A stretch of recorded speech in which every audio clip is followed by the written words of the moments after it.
This is a 2015 Chevy Silverado. Um, it's a six-cylinder. Um, anyway, we're gonna go straight to the problem that we've been having for, I would say, the past couple of days. So the fan, which is I think is dual fans, the fan will continue running in a high speed, and even when you're driving and when you stop for any reasons, as far as at a light or stop sign, you can hear something. It's not normal. When I first heard that noise, I didn't think it was coming from the vehicle until I was somewhere quiet, and I realized the noise was coming from the truck. And when I turned the truck off by removing turn the ignition off and removing the key, which means everything should have been stopped, the noise was still there, as far as um coming from the front of the vehicle. When I popped the hood, and I realized the fan was continuously running with the truck cut off, as far as I just turned it off.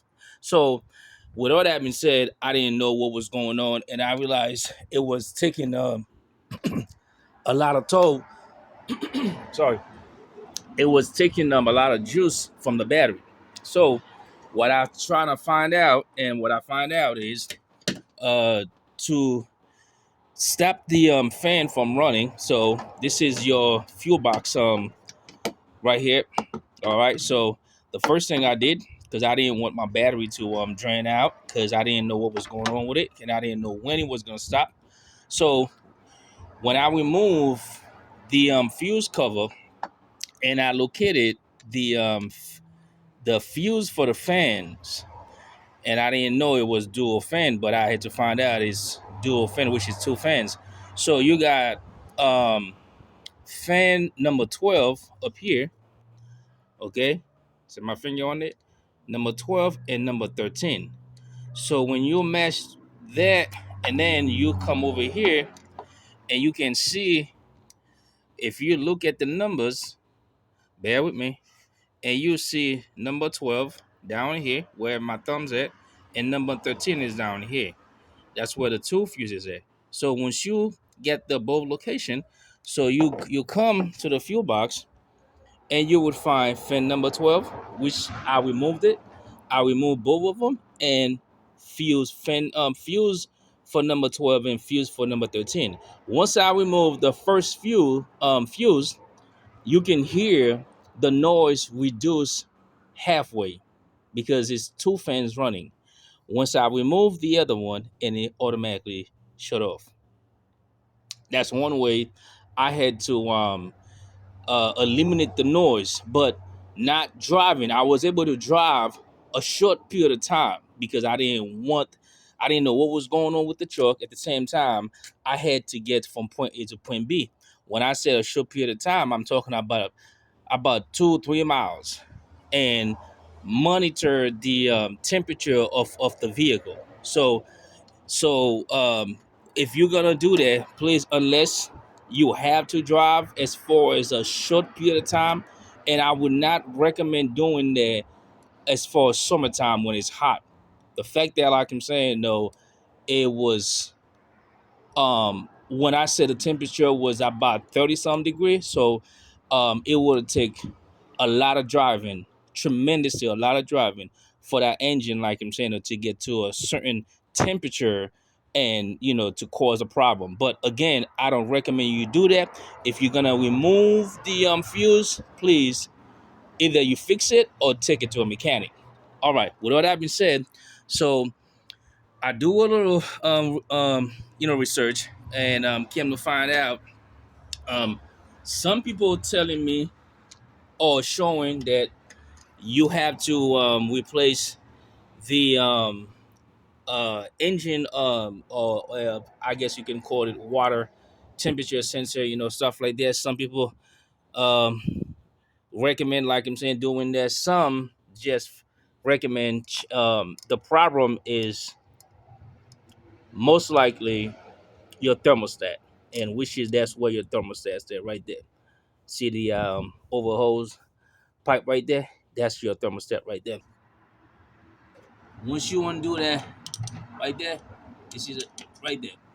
And you undo that, there's another one on the other end, you undo that, and this whole thing would just come out. Once that come out, and it would expose that, and I believe it's probably maybe two or three screws. I believe it's only two screws. And remove that. I already bought the new part and swap it.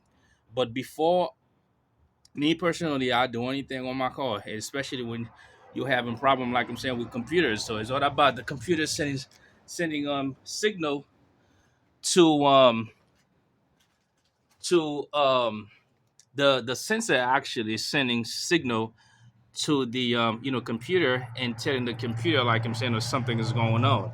Now it could be the thermostat that's not functioning, like I'm saying, properly, and I believe it's most definitely the thermostat is not functioning the way it's supposed to function, and the sensor, the engine or temperature, water sensor that's supposed to sense the engine temperature and actually doing its job. It's telling the computer like that something is wrong. But anyway, with all that being said, um I would go ahead and undo my negative cable. I Before I do anything, I would undo that negative cable, and it's just something I like to do. Okay, so once I'm done, I can plug it back, and if there's any negative code inside the as far as the computer, the system, so by doing that, 85% of the time, or maybe a little bit less or more, but it's not gonna hurt. You may be um, lucky and the code vanish as far as erase.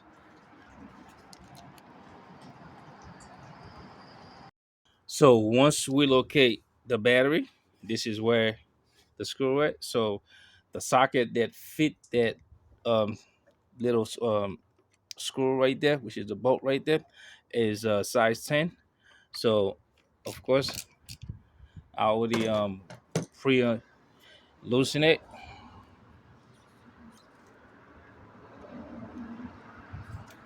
So once you get it loose,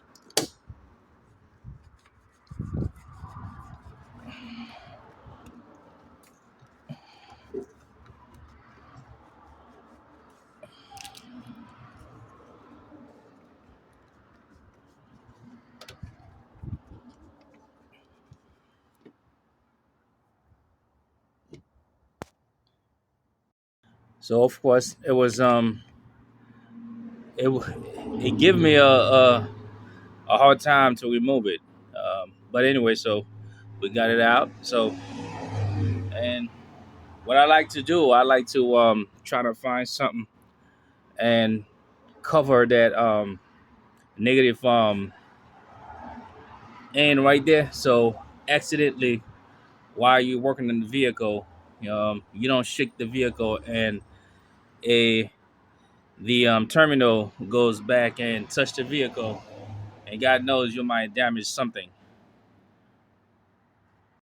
So I will grab one of my maintenance rag and just do it like that.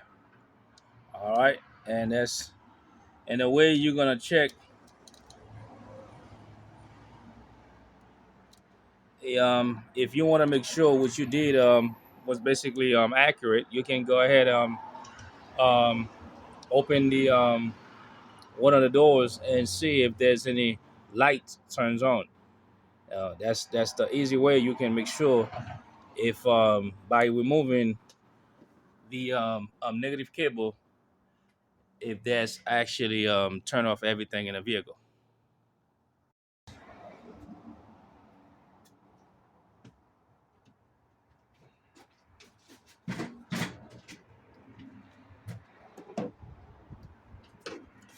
So to continue doing that, this is the flat screwdriver that you need.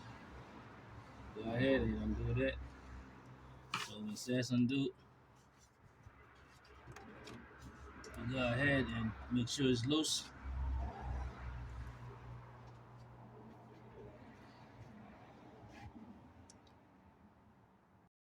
So again, you undo that, that's loose. And you come over here, you undo that, same way, that's loose. And this pipe right here, alright, you move that pipe.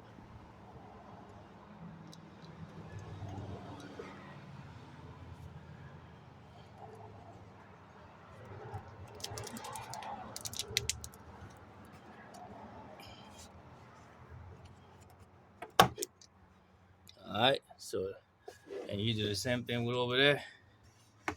Okay, so now everything is loose. It's the matter of separate that from here, and then separate it from over there.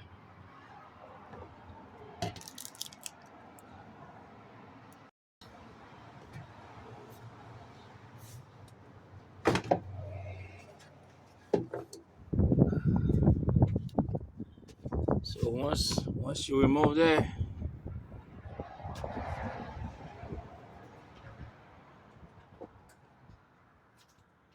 place that on the side.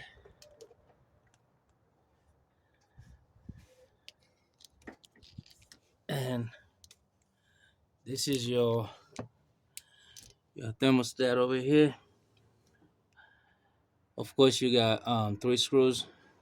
That's 1, 2, 3.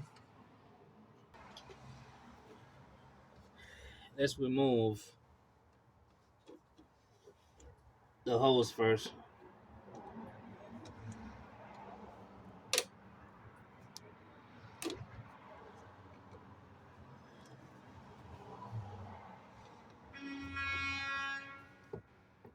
Aye, aye, aye. Not helping me at all.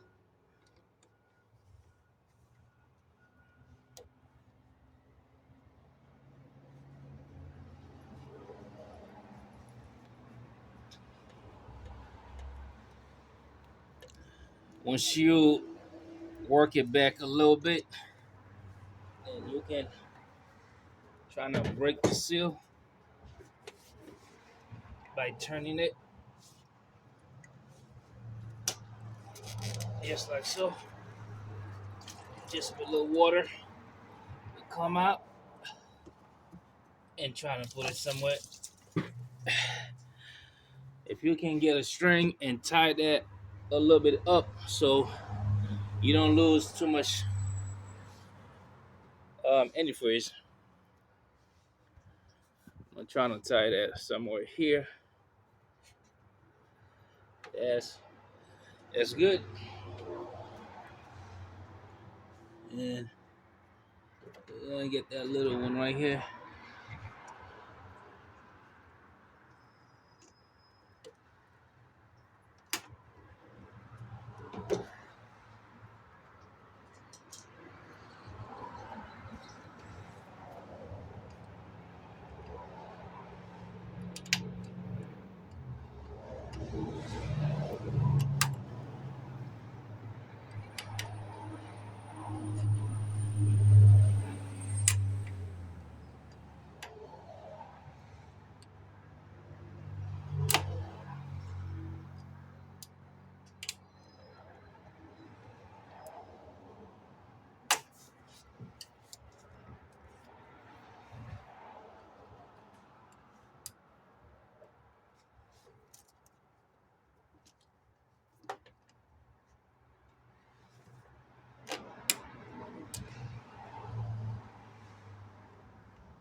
So we got the small one. So we're gonna hook the small one somewhere here. Now we have the thermostat exposed to us. Again, we're gonna lose some antifreeze, but that's okay.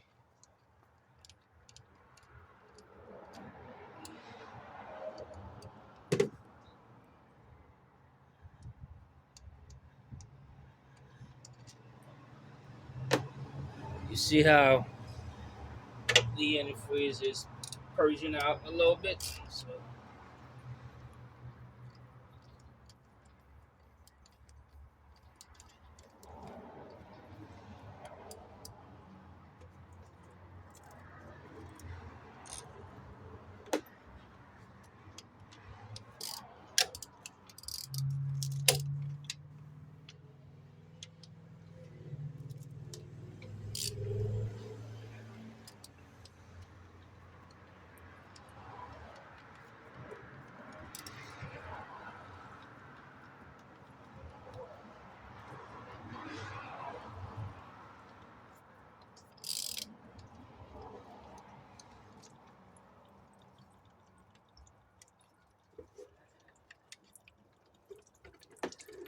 again, here we go.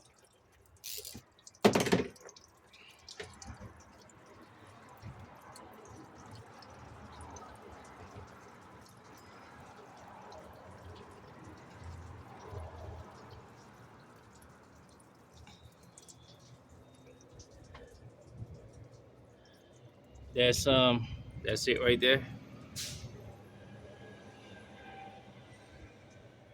All right, that's the old one. So I'm gonna go ahead and get the new one. I'm gonna place it right there.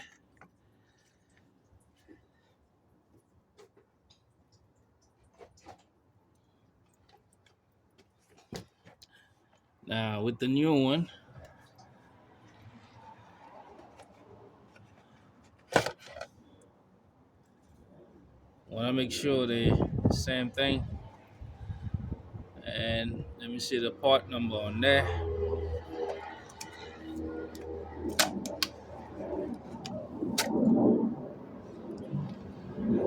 So basically, this is the part number 81507. All right, that's I believe that's what fit my truck, and want to make sure that everything is identical. Yep. So that gotta be removed. There you go. So that came with it like this. So when you removing the old one, make sure you remove the seal because it came with it. Otherwise, you're gonna have to it might mess you up. So I'm glad I figured it out because I didn't understand why it was not going all the way down. Now this should fit a little bit better.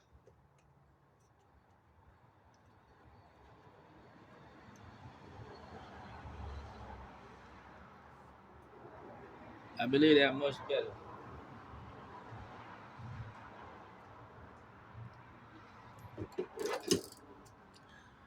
So when you replacing those, you gotta make sure you don't tighten one all the way down.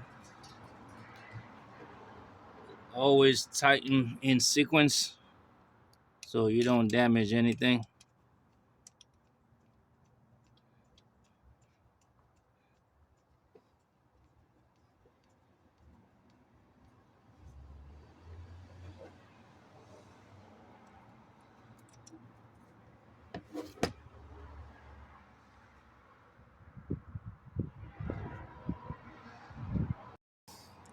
So again, when you tighten them, be careful you do not over tighten them because you might damage the surface, and then that's gonna be a big problem.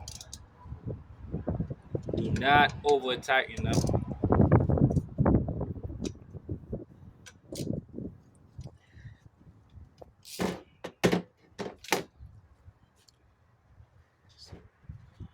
Once you get it like that, then go ahead, place back your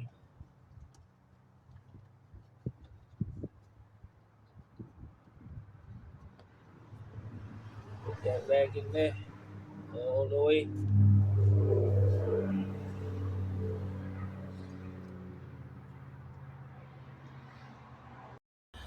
So here we go. We got the small hose right here hooked up, and don't forget to put this little security ring back, and we got the upper hole. So the thermostat is back in there.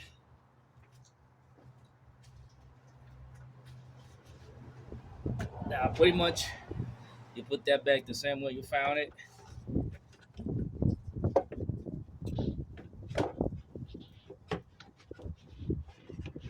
Same way.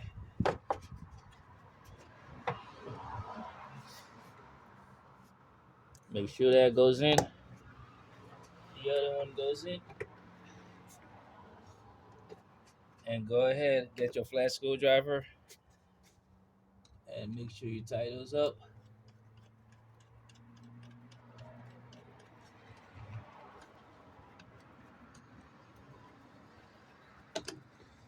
Once you're done there, go ahead, plug your battery as far as your terminal, your negative terminal, and you should be good. All right, guys, appreciate it. Thank you.